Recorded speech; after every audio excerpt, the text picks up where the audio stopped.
시간을 그릴 수 없으면 버려라. 동전을 그리려고 하니 우선 둥그런 캔버스가 필요했어요. 결국 벽시계에 배를 갈랐지요. 제가 그리는 유화물감 특성상 짧은 시간에 동전을 동전답게 그리는 것이 쉽지 않을 듯해요. 수성물감으로 그리면 조금 수월하겠지만 오늘은 유화물감으로 그려보는 것에 의미를 두고자 합니다. 캔버스를 팽팽하게 짜서 목소리가 나는지 확인해 봅니다. 사용제 1981년, 1977년 중 선택해서 그리려 합니다. 다이크랙 에러도 그리고 싶고 소전 에러도 표현하고 싶네요. 캔버스의 클립 에러는 이미 드러나 있어요. 화살표가 가리키는 곳이 클립 에러입니다. 동전 앞면을 그릴까, 동전 뒷면을 그릴까. 인생도 그림 그리기도 항상 선택의 문제입니다.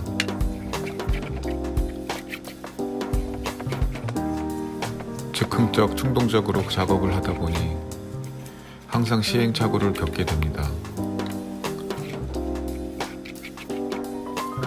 이 작업이 어떻게 진행될지 계획이 없어요.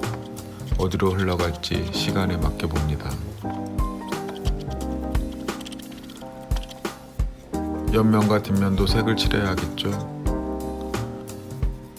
마무리는 손가락으로 정성을 들여봅니다. 유화물감 때문에 손가락 피부가 벗겨지기도 하지만 완결성 있는 마무리를 위해 어쩔 수 없죠. 그만큼 과정도 중요하기 때문입니다. 인물하든 동전 그림이든 감추어진 내면을 표현하는 것은 쉽지 않은 일이죠. 살아왔던 삶 속에서 부딪혔던 과거의 흔적들을 추적해서 둥근 캔버스에 드러내려 합니다. 우선 동전이 겪었던 다양한 스크래치를 표현합니다. 날카로운 미술용 나이프를 이용하여 상처 하나하나를 쌓아가는 여행. 좀 무게감 있는 충격들을 표현하기 위해서는 십자 드라이버도 사용해보고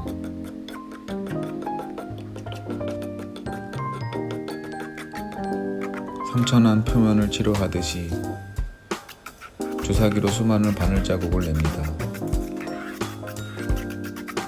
2000년대 초반에는 주사기 안에 아크릴 물감을 넣은 후 짜서 선들을 그렸었는데 유화 물감에서는 사용하지 않고 있어요. 때로는 날카로운 커터칼로 상처를 내고 아물고 그 위에 다시 상처 내고 다시 아물고 가끔은 상처난 곳을 살살 달래주듯 눌러주고 이렇게 캔버스에 세상의 흔적들을 남깁니다.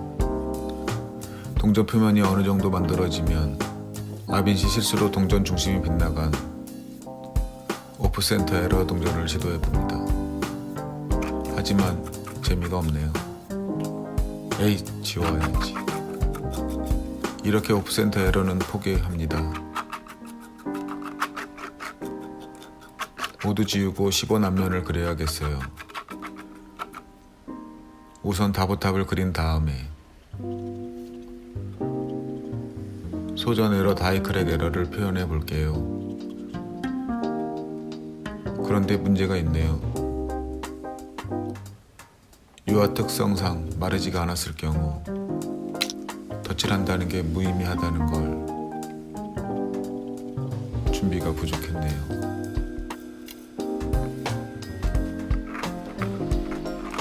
동전이 지나온 40여 년 세월을 캔버스에 표현할 수 없다는 것은 시간의 축적을 표현할 수 없다는 의미이기에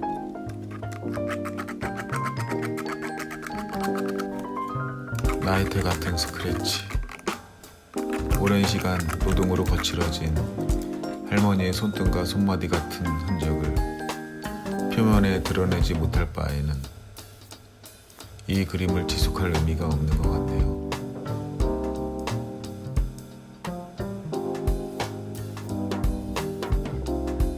이번 기회에 소전 에러와 다이크랙 에러를 그려보고 싶었는데 실패한 그림, 실패한 화가가 되었네요.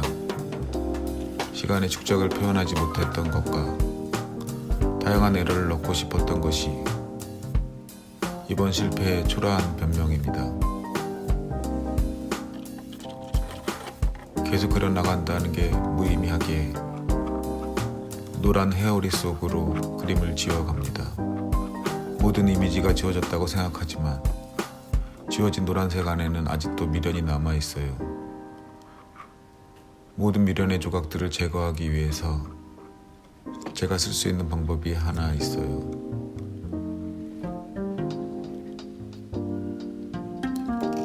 미련의 싹까지 잘라내려 합니다. 안 그리고자 하면서 계속 그리고자 할 거고, 그리고자 하면서 또 멈추고 실패하겠죠.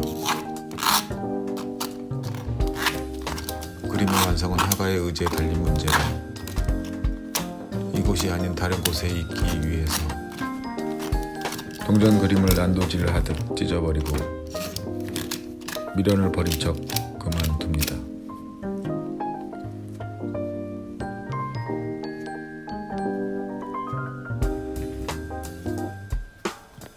작업실을 나오니 어둠 속에 떠있는 달은 오늘의 10원짜리를 너무 닮았네요. 이렇게 하루가 또 갔어요.